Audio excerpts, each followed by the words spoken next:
À la rentrée dernière, l'émission des chiffres et des lettres a fait son retour sur France 3 de manière bien différente.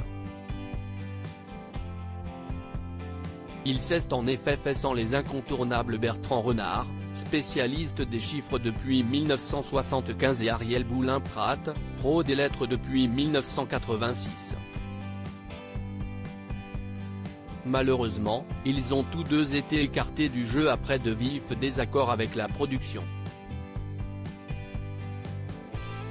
En guerre avec France Télévisions depuis, Bertrand Renard et Ariel Boulin-Prat vont porter l'affaire devant le Conseil de prud'homme selon les dernières informations du Parisien. Ils dénoncent un départ contraint et forcé du programme pour lequel ils travaillaient depuis respectivement 47 et 36 ans. Ainsi, le duo réclame pas moins de 530 000 € chacun, dont 200 000 € de dommages et intérêts, et 135 000 € d'indemnités conventionnelles. Leur audience a été fixée au 4 mai prochain à Paris. Nos confrères du Parisien ont réussi à les contacter dans la journée de samedi 11 mars pour recueillir leurs sentiments sur le sujet. Ça a été très douloureux, je n'ai perdu le sommeil un temps, a confié Ariel Boulin-Prat, ajoutant néanmoins être d'un naturel optimiste et combatif. Son acolyte Bertrand Renard regrette de son côté que cela se termine comme cela.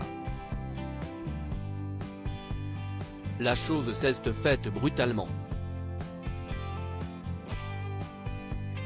Vous ne quittez pas sans regret une société où vous avez passé près de 50 ans de votre vie, surtout du jour au lendemain, a-t-il également déclaré.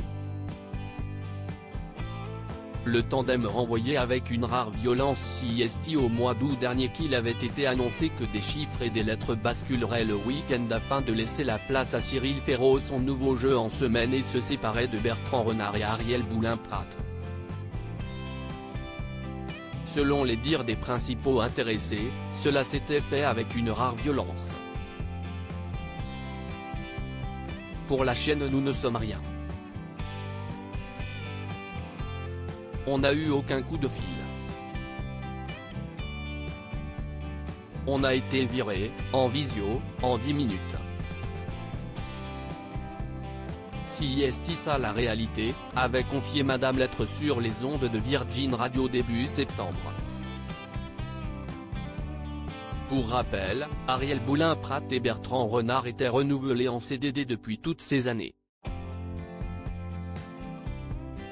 Ils ont depuis été remplacés par Stéphane Cronier et Blandine Maire.